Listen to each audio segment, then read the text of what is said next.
চন্দ্রনাথ রথের কিন্তু বুকে দুটি গুলি লাগে এবং পেটে একটি গুলি লাগে এবং তার পাশাপাশি অবশ্যই গাড়ির চালক যিনি ছিলেন তারও কিন্তু গুলি লাগে। এই মুহূর্তে তাকে বাইপাস সংলগ্ন যে হাসপাতাল, অ্যাপোলো হাসপাতালে, সেখানে তার ট্রিটমেন্ট শুরু হয়েছে। এই জায়গা সেটাকে কিন্তু কর্ডন করে দিয়েছে এবং তোমাকে দেখাবো যে এইখানে কিন্তু চন্দ্রনাথ রথের যে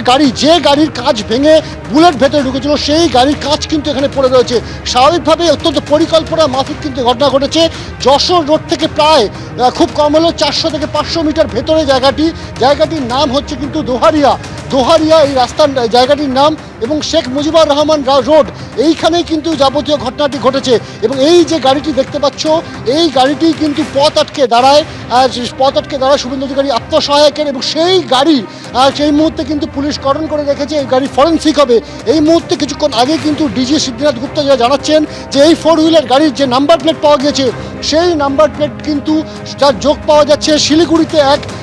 গাড়ির মালিকের, এবং তিনি জানাচ্ছেন যে তার গাড়ি তার কাছেই রয়েছে, অর্থাৎ গাড়ির নাম্বার প্লেট কিন্তু ট্যাম্পার করা হয়েছে, এমনটাই কিন্তু প্রাথমিকভাবে কিন্তু পুলিশ জানতে পেরেছে। এবং এই এলাকার যে সমস্ত আবাসন রয়েছে, সেই আবাসনের যে সিসি ক্যামেরা, সেই সিসি ক্যামেরার ফুটেজ খতিয়ে দেখার কাজ শুরু করেছে পুলিশের আধিকারিকরা। এবং তোমাকে যেমনটা জানাচ্ছিলাম যে রাত 11টা নাগাদ যশোর রোড থেকে প্রায় 400 থেকে 500 মিটার ভিতরে এই ঘটনা ঘটেছে, এবং যেখানে একেবারে পরিকল্পনা মাফিক এরকম একটি নির্জন জায়গাকে বেছে নেওয়া হয়েছিল, যে জায়গায় তুলনামূলকভাবে রাত 11টা নাগাদ লোক সংখ্যা কম থাকে, অর্থাৎ অত্যন্ত সুপরিকল্পিতভাবে কিন্তু এই খুনের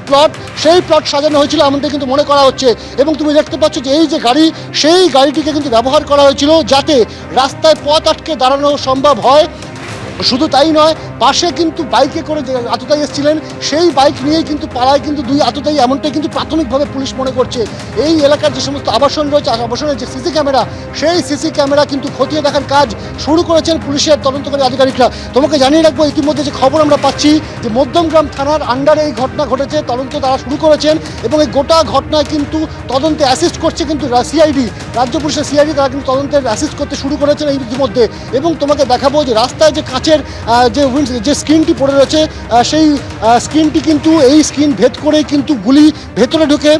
চন্দ্রনাথ রথের, এবং সেই গুলিগুলো কিন্তু পরপর তার শরীরবিদ্ধ করে, এবং পরবর্তী সময় এখান থেকে যখন উদ্ধার করে তাকে নিয়ে যাওয়া হয়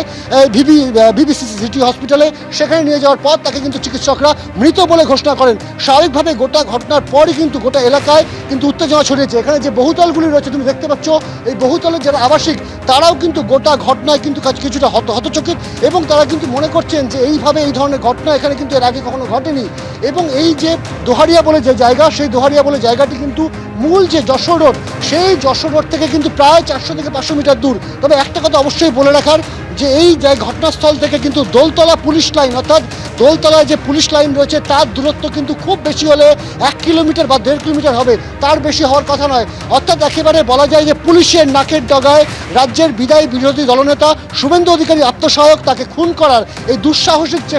দুঃসাহসিক ঘটনা, সেটা কিন্তু ঘটিয়েছেন আততায়ীরা। এবং এই মুহূর্তে তুমি দেখতেই পাচ্ছ যে গোটা এলাকা কর্ডন করে রাখা রয়েছে, এবং যে গাড়িটি পথ আটকে দাঁড়িয়েছিল,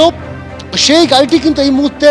সাইড করে রাখা রয়েছে। এবং পুলিশ প্রাথমিকভাবে যেটা মনে করছে যে এই গাড়িটি কিন্তু একেবারে শুভেন্দু অধিকারী আত্মসহায়কের গাড়ির সামনে নিয়ে আসা, সেটা কিন্তু একদম পরিকল্পনার একটা অংশ, এবং সেই পরিকল্পনার অংশই কিন্তু গাড়িটিকে নিয়ে আসা হয়। এবং এই গাড়ি থেকে একজন নেমে আসেন, তিনি কিন্তু গুলি চালান, এবং পাশাপাশি একটি মোটর বাইক আসে, সেই বাইক থেকেও কিন্তু গুলি চালানো হয়। অর্থাৎ মোট 2 জন আততায়ীর প্রাথমিক উপস্থিতি কিন্তু এখনো পর্যন্ত পেয়েছে পুলিশ, এমনটাই কিন্তু মনে করা হচ্ছে। এবং তোমাকে জানিয়ে রাখবো, এই যে দোহারিয়ার যে রাস্তা, এই রাস্তার উপর একাধিক আবাসন রয়েছে, একাধিক বাড়ি রয়েছে। কোন কোন বাড়িতে সিসি ক্যামেরা রয়েছে, সেই সমস্ত সিসি ক্যামেরার ফুটেজ সংগ্রহের কাজ শুরু করেছেন ইতিমধ্যে পুলিশের আধিকারিকরা। এখন বিষয় হচ্ছে যে এই গোটা ঘটনার পর আততায়ীরা কি এই মেন রাস্তার দিকে, অর্থাৎ যশোর রোডের দিক দিয়ে পালিয়েছিল, নাকি তারা গাড়ি ঘুরিয়ে একেবারে পেছনের অংশ দিয়ে পালিয়েছিল, এই সমস্ত দিক তারা খতিয়ে দেখছেন তদন্তকারীরা। এবং তোমায় জানিয়ে রাখি যে ইতিমধ্যে যে খবর আমরা পাচ্ছি যে রাজ্য পুলিশের ডিজি সিদ্ধিনাথ গুপ্তা, তিনি যেমন ঘটনাস্থলে পৌঁছেছেন, একই সঙ্গে মধ্যমগ্রাম থানার এই তদন্তে অ্যাসিস্ট করতে শুরু করেছে কিন্তু সিআইডি, এবং তারা কিন্তু ইতিমধ্যে পার্শ্ববর্তী যে সমস্ত থানা রয়েছে, সেই সমস্ত থানায় রেড অ্যালার্ট জারি করেছে, এবং সেখানে এই আততায়ীদের সন্ধানে কিন্তু তল্লাশি শুরু হয়েছে। যেটা প্রাথমিকভাবে মনে হচ্ছে পুলিশের যে আততায়ীরা গা ঢাকা দেওয়ার জন্য পার্শ্ববর্তী যে দেশ বাংলাদেশে পালিয়ে যাওয়ার চেষ্টা করতে পারে, সে কারণে বিএসএফকেও সতর্ক করা হয়েছে, এমনটা কিন্তু আমরা প্রাথমিকভাবে জানতে পারছি। কিন্তু আমরা দেখতে পাচ্ছি যে ফরেন্সিকের যে টিম, সেই টিম কিন্তু এসে উপস্থিত হয়েছে এবং এই যে ফরেন্সিকের টিম তারা কিন্তু এখন খতিয়ে দেখবেন দোহারিয়াতে যে জায়গায় ঘটনাস্থল সেই ঘটনাস্থলে কিন্তু পৌঁছলো মোবাইল ফরেন্সিকের যে গাড়ি বারাসাত পুলিশ ডিস্ট্রিক্টের সেই গাড়িতে করে কিন্তু এই মুহূর্তে তাদের টিম এসছে সিনিয়র পুলিশ অফিসিয়াল যারা রয়েছেন তারাও কিন্তু ঘটনাস্থলে পৌঁছে গিয়েছেন এই মুহূর্তে এই যে গাড়ি সেই গাড়িটিকে কিন্তু মূলত খুনের কাজে ব্যবহার করা হয়েছিল এমনটা কিন্তু প্রাথমিকভাবে জানা যাচ্ছে এবং এই গাড়িটি কিন্তু ছিল সামনে চন্দ্রনাথ রথের গাড়িকে স্লো করে দেওয়ার জন্য এই গাড়িটিকে ব্যবহার করা হয়েছিল যেমনটা জানা যাচ্ছে যে এক আততায়ী গাড়িতে ছিলেন এবং অপর এক আততায়ী কিন্তু মোটর বাইকে ছিলেন দুই আততায়ী তারা কিন্তু গোটা ঘটনার পর বাইকে করে ভেতরের দিকে যে রাস্তা চলে গেছে এই রাস্তা ধরে কিন্তু তারা চম্পট দেয় তারা কিন্তু গা ঢাকা দেয় ইতিমধ্যে এই ঘটনাস্থল তার সংলগ্ন যে আবাসন রয়েছে সেই আবাসনের যে সিসি ক্যামেরার ফুটেজ সেই ফুটেজ কিন্তু ইতিমধ্যে পুলিশের তরফে সংগ্রহ করা হয়েছে পুলিশ কিন্তু খতিয়ে দেখছে যে গাড়িটির নাম্বার প্লেট সেটা কিন্তু যে 4G এবং সেটা কিন্তু যে নকল সেটা কিন্তু ইতিমধ্যে স্পষ্ট হয়েছে পুলিশের বয়ানে এবং ডিজি সিদ্ধিনাথ গুপ্তা তিনি কিন্তু জানিয়েছেন যে এই গাড়িটি যেটা ব্যবহার করা হয়েছে সেই গাড়ির যে নাম্বার প্লেট সেই নাম্বার প্লেট রয়েছে কিন্তু শিলিগুড়িতে একটি গাড়ির এবং সেই গাড়ির মালিকের সঙ্গে তারা কথা বলেছেন এবং তার বক্তব্য অনুযায়ী গাড়ি কিন্তু তার নিজের কাছেই রয়েছে স্বাভাবিকভাবে নাম্বার প্লেট নকল করে গোটা খুনের পরিকল্পনা সাজানো হয়েছিল এবং এমন একটি জায়গাকে বেছে নেওয়া হয়েছে যে জায়গাটি কিন্তু যশোর রোড থেকে প্রায় 500 মিটার ভিতরে অর্থাৎ এমন একটি জায়গা রাত 11টার সময় যথেষ্ট ফাঁকা থাকে এবিপি আনন্দ এগিয়ে থাকে এগিয়ে রাখে।